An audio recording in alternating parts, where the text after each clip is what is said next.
வாங்கிய பொருளாக உபகம் 26:19 வாசிக்கலாம்.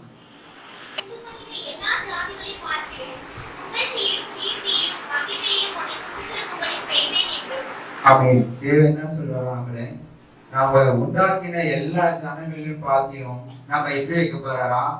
புகழ்ச்சியிலும் கீர்த்தியிலும் மகிமையிலும் உண்மை சிறந்திருக்க செய்வேன் அப்படின்னு யார் சொல்கிறாரா? நம்மளை படைத்த தேவன் சொல்கிறாரு. உங்க பக்கத்துல இருக்கவங்களை பார்த்து சொல்லுங்க, தேவன் உங்களை புகழ்ச்சியிலும் கீர்த்தியிலும் மகிமையிலும் உன்னை சிறந்திருக்க பண்ணுவாங்க. கரங்களை பக்கத்துல கரங்களை வைத்து சொல்லுங்க, நீ கொரோனா வந்ததுன்னு பயந்துடாதீங்க.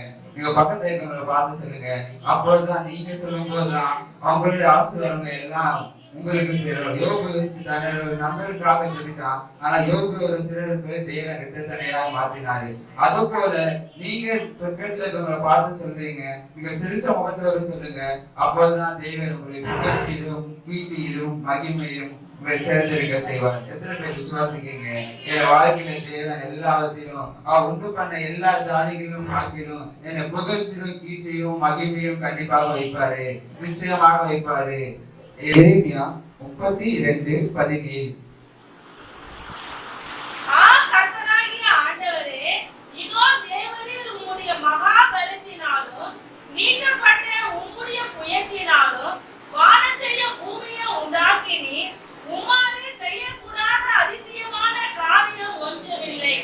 எத்தனை பேர் விசுவாசிக்கிறீங்க? என் வாழ்க்கையில என் தேவனால் செய்யக்கூடாத காரியம் ஒன்றுமே இல்லை. என் தேவன் எவ்வளவு பெரிய தேவனா? ஆல்மைட்டி காராம், எவர் லாஸ்டிங் காராம். அவர் நம்ம வாழ்க்கையில என்றும் ஜெயிக்கிற தேவனா இருக்கிறார். அவர் வானத்தையும் பூமியும் சிருஷ்டித்த தேவன். அவர் நினைத்தா ஒரு நம்ம வாழ்க்கையில இருக்க எல்லா கஷ்டங்கள், எல்லா வியாதிகள், எல்லா வேதனைகளும் தேவன் மாற்றக்கூடிய தேவனா இருக்கிறார். அவர் நம்ம மகிமையும் புகழ்ச்சியும் ஆக வைக்கிற தேவனா இருக்கிறார். எத்தனை பேர் விசுவாசிக்கீங்க? என் வாழ்க்கையில என் தேவன் நினைத்தா எல்லாமே ஒரு நொடியில மாறிவிடும். என் வாழ்க்கை உடம்புல காணப்படுற எல்லா பலவீனமும் தேவன் நினைத்தா மாறிவிடும். என்னை புகழ்ச்சியாக வைப்பாரு, என்னை கீர்த்தியாக வைப்பாரு. எத்தனை பேர் விசுவாசிக்கீங்க? விசுவாசிக்கிற எவனோ தேவனுடைய மகிமை காண்பான் என்பது போல தேவன் நம்ம உலகத்தை படைத்த தேவன். அவர் என்ன சொல்றாரா? நம்ம அவரால் முடியாத காரியம் ஒன்றுமே இல்லையா? அநேக ஜனங்களை பார்க்கணும் நம்மளை எப்படி வைக்க போறாரா? புகழ்ச்சியும் கீர்த்தியுமா வைக்க போகிறாரு. எத்தனை பேர் விசுவாசிக்கீங்க? தேவன் நிச்சயமாக என்னை கீர்த்தியும் புகழ்ச்சியுமா வைப்பாரு. நம்ம தேவன் ஒரு வாக்கு சொல்லிட்டாருன்னா அவர் ஒருபோதும் போய் வரையாத தேவன். அவர் வாழ்க்கையை நிச்சயமாக நம்ம வாழ்க்கையில நிறைவேற்றுவாரு. தேவன் நம்ம வாழ்க்கையில நிறைவேற்றுறாருன்னா நம்ம என்ன செய்யணுமா? 18ஆம் வசனம் வாசிக்கலாம். ஆயிரம் தலைமுறைகளுக்கு கிருபை செய்கிறவரும் தேவன் எப்படி பண்றாரா? 1000 தலைமுறைக்கு என்ன பண்றாரா? அன்பான தேவனா இருக்கிறாரா? அந்த அன்பு தேவன் மட்டும் அல்லாம அவர் நம்ம செய்யற அக்கிரமங்கள் எல்லாம் சந்திக்கிற தேவனா இருக்கிறாரு. எத்தனை பேர் விசுவாசிங்க? முற்பிதாக செய்த அக்கிரமங்கள் எல்லாம் தேவன் எனக்கு பதில் பனிஷ் பண்ணாம என் தேவன் அதுல இருந்து எனக்கு விடுதலை தருகிற தேவனா இருக்கிறாரு. எனக்கு அதுல இருந்து என்னை ரட்சிக்கிற தேவனா இருக்கிறாரு. அதுல இருந்து தேவன் அன்பு செலுத்துகிற தேவனா இருக்கிறாரு. 1000 தலைமுறைக்கும் தேவன் நமக்கு அன்பு செலுத்த போகிறாரு. இந்த வசனத்தை ஒரு மீண்டும் ஒரு விசை வாசிக்கலாமா? 1000 தலைமுறைகளுக்கும் கிருபை செய்கிறவரும். ஆமென். தேவன் என்ன செய்கிறாரா? 1000 தலைமுறைகளுக்கும் தேவன் கிருபை செய்கிற தேவனா இருக்கிறாரு.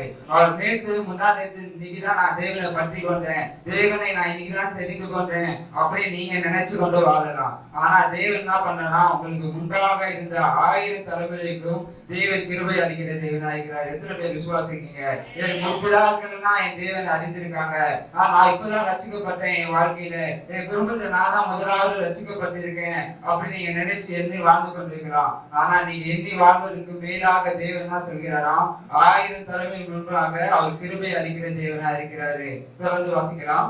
பிதாக்களுடைய அக்கிரமத்தை அவர்களுடைய பின்னடியார் பிள்ளைகளின் மடியிலே சரி கட்டுகிறவருமாகிய சேனைகளின் கர்த்தர் என்னும் நாமமுள்ள மகத்துவமும் வல்லமையும் உள்ள தேவனே. ஆமென். தேவன் யாரு? சேனையின் கர்த்தர். அவர் மகத்துவம் உள்ள தேவனா இருக்கிறாராம். அவர் மிக பராக்கிரமசாலியா இருக்கிறார். எத்தனை பேர் விசுவாசிக்கீங்க? அவர் சேனையின் கர்த்தர். அவர் மிகவும் பராக்கிரமசாலி.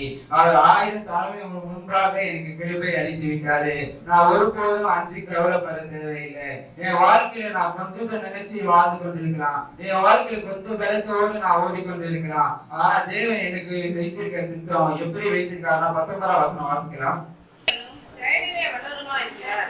அவனவனுக்கு அவனவனுடைய வழி குறித்தக்கதாகவும் அவனுடைய கிரியையை பலனத்தக்கதாக மன்னிக்கும்படி உம்முடைய கண்கள் மனுபுத்திரருடைய எல்லா வழிகளிலும் மேலும் நோக்கமா இருக்கின்றன. ஆமென். எத்தனை பேர் விசுவாசிங்க? நம் தேவன் யோசனையில் பெரியவராக இருக்கிறாரு. நம்ம வாழ்க்கைய நம்ம யோசனை வச்சிருக்கலாம், நம்ம சின்னதா நோக்கி பயணித்து கொண்டிருக்கலாம். நேற்று செய்தியை பார்த்தோம்னா நம்ம கொஞ்சம் பலன் இருந்து வாழ்ந்து கொண்டிருக்கலாம், கொஞ்சமா யோசனை வச்சிருக்கலாம். நம்ம இந்த வாழ்க்கையை இதை முன்னோக்கி செல்லலாம் அப்படின்னு நீங்க யோசித்து கொண்டிருக்கலாம். ஆனா நம் தேவன் யோசனையில் பெரியவராக இருக்கிறார். யோசனையில் பெரியவராக மட்டுமல்லாம அவர் நம்ம கூட இருந்து வழி நடத்துகிற தேவனா இருக்கிறாரு. அதற்குரிய செயல்களின் வல்லவரா இருக்கிறார். நம்ம செயல்களை செய்யும் போது, நம்ம கர்த்தருக்கு பிரியமான செயல்களை செய்யும் போது அவர் தான் செய்கிற தேவனா இருக்கிறார், செயல்களில் வல்லவரா இருக்கிறாரா. நம்ம யோசனைலாம் எப்போ உறுதி பெறுமா?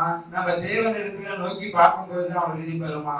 நம்ம தேவனை நோக்கி பார்க்கும் போது அவர் எல்லாவற்றிலும் பெரிய காரியங்களை செய்கிற தேவனா இருக்கிறாரு. நம்ம ஒரு செயலை செய்துட்டோம்னா தேவன் அதுக்கு பலன் தருகிறார், தக்க பலன் தருகிற தேவனா இருக்கிறாரு. எத்தனை பேர் விசுவாசிக்கீங்க? நான் செய்கிற காரியத்துக்கு எல்லாம் தேவன் தக்க பலன் தருகிற தேவனா இருக்கிறாரு. நீங்க நன்மையை செய்தீங்கன்னா நீங்க நன்மையை தான் அறுப்பீங்க. எத்தனை பேர் விசுவாசிங்க? நான் நன்மையை செய்கிறேன் என் வாழ்க்கையில, அதுக்காக நிறைய போராட்டம் வரும் என் வாழ்க்கையில. நன்மையை செய்யும் போது அநேக துன்பங்கள் வரும், அநேக கஷ்டங்கள் வரும். அந்த கஷ்டங்கள்லாம் நீங்க தாங்கி நன்மையை செய்தீங்கன்னா நீங்க என்ன அறுப்பீங்கன்னா நன்மையை மட்டும்தான் அறுப்பீங்கன்னா. நீங்க தீமையை வெறுத்தீங்கன்னா தீமையை மட்டும்தான் அறுக்க முடியும். அதுக்குரிய பலன் தருகிற தேவனா இருக்கிறாரு. சில இடத்துல நீங்க நிறைய செய்தி கேட்டு இருப்பீங்க. அந்த செய்திகள்லாம் சொல்லுவாங்க, விதை நிறைய இடத்துல விழுந்தது, கல்லுள்ள இடத்துல விழுந்தது, மலையின இடத்துல விழுந்தது, சமமான இடத்துல விழுந்தது, நல்ல இடத்துல விழுந்தது அப்படின்னு நீங்க செய்தியை கேட்டு இருப்பீங்க. அந்த விழுதுன்னா எங்கெங்கெல்லாம் விழுந்ததோ அந்த போல விதைகள், அந்த விதைகள் எப்படி வளருமா? அந்த இடத்துக்கு பொறுத்த மாதிரி வளருமா? திடீர் மலையும் கல்லாந்த இடத்துல விழுந்ததுன்னா அந்த விதைகள் விழாது. அது போல நம்ம வாழ்க்கையில செய்கிற காரியம் எப்படி இருக்கணுமா? கர்த்தருக்கு சித்தமானதா இருக்கணுமா? கர்த்தருக்கு விருப்பமான காரியங்களை செய்யும் போது அதுக்குரிய தக்க பலன் தருகிற தேவனா இருக்கிறாரு. எத்தனை பேர் விசுவாசிக்கீங்க? நான் வாழ்க்கையில செய்கிற எல்லா காரியங்களையும் தேவன் யோசனையை மட்டும்தான் அவர் பெரியவரா இருக்கிறாரு. அவர் யோசனையை கொண்டுதான் என் வாழ்க்கையில நான் செய்யப்படுறேன். அவர் செயல்களில் வல்லவரா இருக்கிறாரு. அவர் செயல்களை கொண்டுதான் நான் என் வாழ்க்கையில எல்லாத்தையும் முன்வைத்து நடத்தி கொண்டிருக்கிறேன். ஏன் நமக்கு செய்யணும்னா அவர் என்ன செய்கிறாரா? 20ஆம் வசனம் வாசிக்கலாம். மற்ற மனுஷருக்குள்ளோ என்னால் வரைக்கும் விளைகிற அடையாளங்களையும் அற்புதங்களையும் வெவ்வேறு எதிர்ப்பு செய்து இந்நாளில் எனக்கு ஒரு கீர்த்தியை உமக்கு உண்டாக்கி. நம் தேவன் என்ன பண்ணுகிறாராம்? அந்த அற்புதங்களை, எகிப்து தேசத்துல செய்த அற்புதங்களை தேவன் இதுவரைக்கும் நம்ம வாழ்க்கையில் நடத்தி கொண்டு இருக்கிறார். எத்தனை பேர் விசுவாசிங்க? அநேக ஊழியக்காரர்கள் மூலமாக தேவன் அற்புதங்கள் நடத்துகிறாரு.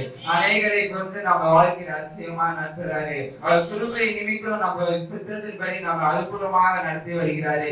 இதுவரைக்கும் நம்ம நடத்தி வந்த தேவன் இனியும் நடத்தி வருவாரு. எத்தனை பேர் விசுவாசிங்க? என் வாழ்க்கையில தேவன் இனிய வாழ்க்கையில நடத்துவாரு. அவர் சொன்ன ஒருபோதும் பொய் உரையாத தேவன். அவர் செயல்களில் வல்லவராய் இருக்கிறாரு. என்ன மகிமையும் புகழ்ச்சியும் கீர்த்தியும் அவர் எனக்கு செய்வாரு. இந்த சகல ஜனங்களை பார்க்கலும் என்ன புகழ்ச்சியா வைப்பார். எத்தனை பேர் விசுவாசிக்கிறீங்க? கரையூட்டி அடையில சொல்லுவோமா?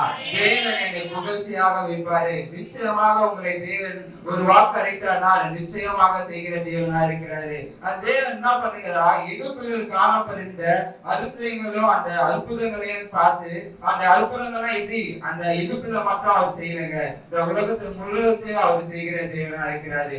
அன்னைக்கு செய்த தேவன் அன்று மட்டும் செய்யாம அந்த அற்புதங்களும் அதிசயமும் இதுவரைக்கும் தேவன் தொடர்ந்து செய்கிற தேவனா இருக்கிறாரு. எத்தனை பேர் விசுவாசிக்கிறீங்க? என் வாழ்க்கையில தேவன் அற்புதமும் அதிசயமாக இதுவரைக்கும் என்னை நடத்தி கொண்டு இருக்கிறாரு. என் வாழ்க்கையில எல்லாத்தையும் தேவன் பார்த்து கொண்டு இருக்கிறாரு. எல்லாத்தையும் பார்த்து கொண்டு மட்டும் இல்லாம அந்த எகிப்தை செய்த தேவன் என் வாழ்க்கையில இஸ்ரவேல் வாழ்க்கையில தேவன் செய்கிறவரா இருக்கிறாரு. தேவன் இது என் வாழ்க்கையிலும் செய்கிற தேவனா இருக்கிறாரு. 21ஆம் வசனம் வாசிக்கலாம். இஸ்ரவேலாகிய உமது ஜனத்தை அடையாளங்களினாலும் அற்புதங்களினாலும் பலத்த கையினாலும் ஓங்கிய புயத்தினாலும் மகா பயங்கரத்தினாலும் எகிப்து தேசத்திலிருந்து புறப்பட பண்ணி அவர்களுடைய பிதாக்களுக்கு நீ கொடுப்பேன் என்று ஆணையிட்ட பாலும் தேனும் ஓடிய தேசமாய் இருக்கிற இந்த தேசத்தை அவர்களுக்கு கொடுத்தீர். ஆமென். எத்தனை பேர் விசுவாசிக்கிறீங்க? தேவன் எனக்கு எந்த எந்த தேசத்தை தரப்போகிறாரா? பாலும் தேனும் ஓடுகிற தேசத்தை தருகிற தேவனா இருக்கிறார். எத்தனை பேர் விசுவாசிக்கீங்க? தேவன் எனக்கு நிச்சயமாக பாலும் தேனும் ஓடுகிற தேசமாக தருவாரு. அவர் இஸ்ரவேலை எங்கிருந்து எடுத்து வந்தாரா? எகிப்துல இருந்து இஸ்ரவேலை கொண்டு வந்து அவர் என்ன தேசத்தை தந்தாரா? வெறும் சாதாரண தேசத்தை தரலையா? அந்த சாதாரண தேசத்தை மட்டும் தராம அவர் பாலும் தேனும் ஓடுகிற தேசத்தை தருகிற தேவனா இருக்கிறாரு. தேவன் பாலும் தேனும் தந்த தேசம் தேவன் தந்தார்னா நம்ம எப்படி நம்ம வாழ்க்கையை எதுக்காக ஒப்புவிக்கணும்? நம்ம வாழ்க்கையை எது நோக்கி பயணிக்கணும்? நம்ம நேசரை நோக்கி பயணிக்கணும். எரேமியா 32:39 வாசிக்கலாம். நம்ம வாழ்க்கையை யாருக்கு ஒப்புவிக்கிறோமா நம்ம பார்க்கலாமா? அவர்கள் தங்களுக்கும் தங்கள் பின்னாடியாருக்கும் தங்கள் பிள்ளைகளுக்கும் நன்மை உண்டாகும்படி சகல நாட்டிலும் எனக்கு பயப்படும்படிக்கும் நான் அவர்களுக்கு ஒரே வழியும் கட்டளையிட்டு. ஆமென். நம் தேவன் என்ன பண்ணுகிறாரா? நமக்கு முன்பாக அந்த 1000 தலைமுறை இருக்காங்களே, அந்த 1000 தலைமுறை யாருக்கு பயப்படணுமா? நம்ம தேவனை பயப்படணுமா? நம்ம வாழ்க்கையில வாழக்கூடிய இருக்க அந்த பர்பஸ் இந்த இங்கிலீஷ்ல இங்க நல்லா போட்டிருக்காங்க. என்ன போட்டிருக்காங்கன்னா, I will give you a single purpose in your life. நம்ம வாழ்க்கையில ஒரு நோக்கத்தை கொண்டுதான் நம்ம வாழணுமா? அந்த நோக்கம் என்னன்னா, to honor the Lord. நம்ம தேவனை ஆனர் பண்ணணுமா? ஆனர் நம்ம இன்னைக்கு மட்டும் நம்ம சபைக்கு வந்தது மட்டும் ஆனர் பண்ணாம நம்ம இறுதி காலம் வரை எல்லா காலத்திலும் நம்ம தேவனை ஆனர் பண்ணும்போது அவர் நமக்கு என்ன செய்கிற தேவனா இருக்கிறாரா? அவர் நன்மையான காரியங்களை செய்கிற தேவனா இருக்கிறாரா? நம்ம முன்னோருக்கு செய்த நன்மையை அதுவே நமக்கு மேலாக செய்கிற தேவனா இருக்கிறாரு. எத்தனை பேர் விசுவாசம் இருக்கீங்க? நம்ம தேவனை நான் ஆனர் பண்றேன், தேவனை நான் என் தேவனாக உட்பட்டு இருக்கிறேன், அப்போது கொடுக்கும்போது அவர் நமக்கு ஆனர் பண்ணி நடத்துகிற தேவனா இருக்கிறார். எத்தனை பேர் விசுவாசிக்கீங்க? என் வாழ்க்கையை நான் கர்த்தருக்கு ஒப்பு கொடுத்தேன், என் கர்த்தர் எனக்கு எல்லாவற்றையும் நன்மையான காரியங்களா இதுவரைக்கும் என்னை மாற்றி நடத்தி வந்தாரு, இனியே என் வாழ்க்கையில மாற்றுவாரு. அவர் செய்ய நினைத்தது ஒருபோதும் தடைபடாதுங்க. உங்க வாழ்க்கையில உங்க வாழ்க்கையில நீங்க சொல்லிட்டாருன்னா என் வாழ்க்கையில என்ன செய்வேன், நிச்சயமாக உயர்த்துவேன், நான் நிச்சயமாக உயர்த்துவாரு. காலம் தாமதித்தாலும் அவர் நிச்சயமாக உங்க வாழ்க்கையில அது எல்லாத்தையும் செய்கிற தேவனா இருக்கிறாரு. 40ஆம் வசனம் வாசிக்கலாம். அவர்களுக்கு நன்மை செய்யும்படி நான் அவர்களை விட்டு பின்வாங்குவதில்லை என்கிற நித்திய உடன்படிக்கையை அவர்களோடு பண்ணி அவர்கள் என்னை விட்டு அகன்று போகாதபடிக்கு எனக்கு பயப்படும் பயத்தை அவர்கள் இதயத்திலே வைத்து. ஆமென். தேவன் என்ன பண்றாராம்? அவர் நன்மை செய்வேன்னு சொல்லிட்டாருன்னா நிச்சயமாக செய்வாரு. அந்த நன்மை செய்தபடியே அவர் ஒருபோதும் விட்டு விடாத மாட்டாரு. இப்ப நான் வாழ்க்கையில நன்மை செய்வேன் அப்படின்னு தேவன் சொல்லிட்டாருன்னா நிச்சயமா நன்மை செய்வாரு.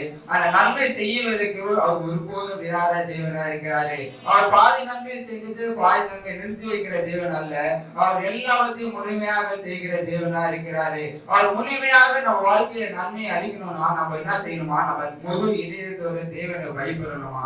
நமக்கு தேவனுக்கு பயப்படும் போதுதான் அவர் எல்லாவற்றையும் நம்ம வாழ்க்கையில நன்மையாக செய்கிற தேவனா இருக்கிறாரு. நம்ம கொஞ்சம் பலத்தோடு இருந்து நம்ம ஓடினோம், நம்ம கொஞ்சம் பலத்தோடு நம்ம எல்லாத்தையும் இருந்தோம்னா நம்ம முழு பலத்தோடு தேவனை குறித்து இருக்கிற பயத்தை நம்ம வாழணும். தேவனை குறித்து இருக்கிற பயத்தோடு நம்ம நறுக்கத்தோடு நம்ம இருக்கும் போதுதான் தேவன் எல்லாவற்றையும் நன்மைக்கான காரியங்களை உங்க வாழ்க்கையில தேவனை கிருபை செய்வாரு.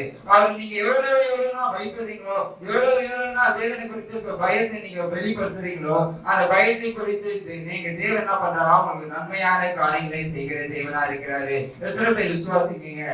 தேவனை குறித்து இருக்கிற பயம் என் வாழ்க்கையில இருக்கு, தேவனுக்கு எதிரான காரியம் நான் எதுவுமே செய்ய மாட்டேன், தேவனை குறித்து இருக்கிற பயத்தோடு தான் நான் வாழுவேன், எல்லாவற்றையும் தேவன் இருக்கு எல்லாவற்றையும் நன்மையாக மாற்றுவாரு. ஒரு நன்மையும் அவர் தலைப்படாதபடி எல்லா நன்மையும் என் வாழ்க்கையில கட்டளையிடுவாரு. எனக்கு இந்த வாரம் எனக்கு வந்த நிமிடம் என் வாழ்க்கையில தேவன் எல்லாவற்றையும் நன்மையாக கட்டளையிடுவாரு. அப்படி நீங்க விசுவாசிங்க, தேவன் நிச்சயமாக உங்க வாழ்க்கையை நன்மையாக மாற்றுவாரு. உங்க வாழ்க்கையை எவ்வளவு கஷ்டங்கள் வரலாம், எவ்வளவு போராட்டங்கள் வரலாம், எல்லாவற்றையும் நீங்க தாங்கிக் கொள்ளுங்க, தகித்து கொள்ளுங்க. தேவனுடைய பயத்தை மட்டும் நீங்க விட்டு பின்மாற்றத்துக்கு போகாம தேவனோடு நீங்க இருந்தீங்கன்னா தேவன் நிச்சயமாக அந்த சோதனைக்கு பின்பாக ஒரு நிச்சயமான ஒரு பெரிய ஆசீர்வாதம் வைத்திருக்கிறாரு. எத்தனை பேர் விசுவாசிக்கீங்க? என் வாழ்க்கையில இதுவரைக்கும் என் கஷ்டங்களை காத்து கொண்டு இருக்கிறேன், என் வாழ்க்கை இதுவரைக்கும் தேவனை குறித்த பயம் என் வாழ்க்கையில கம்மியா இருக்குது, தேவனை குறித்து இருக்கிற பயம் என் வாழ்க்கை கொஞ்சம் கூட இல்ல அப்படின்னு சொல்லி நீங்க இருக்கலாம். அப்ப நீங்க ஒரு நிமிடம் நீங்க யோசிச்சு பாருங்க. நான் தேவனுக்கு என்ன எதுக்காக பயப்படுறேன்? நான் உலக மனிதர்களை எல்லாரையும் பார்த்து பயப்படுறேன், ஒரு பெரிய அதிகாரியை பார்த்து பயப்படுறேன், எங்க பெற்றோர்களை பார்த்து பயப்படுறேன், எங்க நண்பர்களை பார்த்து பயப்படுறேன், எல்லாரையும் பார்த்து பயப்படுறோம். அது சரிதான். ஆனா நம்மளை படைத்த தேவரை அவர் சொன்ன கமாண்ட்மெண்ட்ஸ் நம்ம ஏதாச்சும் ஃபாலோ பண்றோமா? அது குறித்து தேவனுக்கு இருக்க பயத்தை நம்ம ஃபாலோ பண்றோமா? நம்ம உலக மனிதர்களை பார்த்து பயந்து பிரயோஜனம் இல்லைங்க. நம்ம உன்னதமான இயேசுவை பார்த்து பயப்படுங்க. அவர் சொன்ன காரியம் நீங்க பயந்தீங்கன்னா உலக மனிதர்கள் ஒருபோதும் உங்க மேல கை போட மாட்டாங்க, உங்களை ஒருபோதும் அவங்க கேள்வி கேட்க மாட்டாங்க. தேவனுடைய கமாண்ட்மெண்ட்ஸ், அவருடைய கற்பனைக்கு நீங்க கை கொள்ளுங்க. திருட மாட்டேன் அப்படின்னு அவர் கமாண்ட்மெண்ட் சொல்லியிருக்காரு, களவு செய்ய மாட்டேன் அப்படின்னு அவர் கமாண்ட்மெண்ட் சொல்லியிருக்காரு. அப்படி நீங்க அவருடைய கமாண்ட்மெண்ட்ஸை நீங்க ஃபாலோ பண்ணீங்கன்னா, அப்ப நீங்க ஒரு இடத்துல நீங்க போறீங்க, ஒரு பிரிஷியஸான பொருளை பாக்குறீங்க, அது ஒரு மாதிரி ஆசையா வந்துச்சு.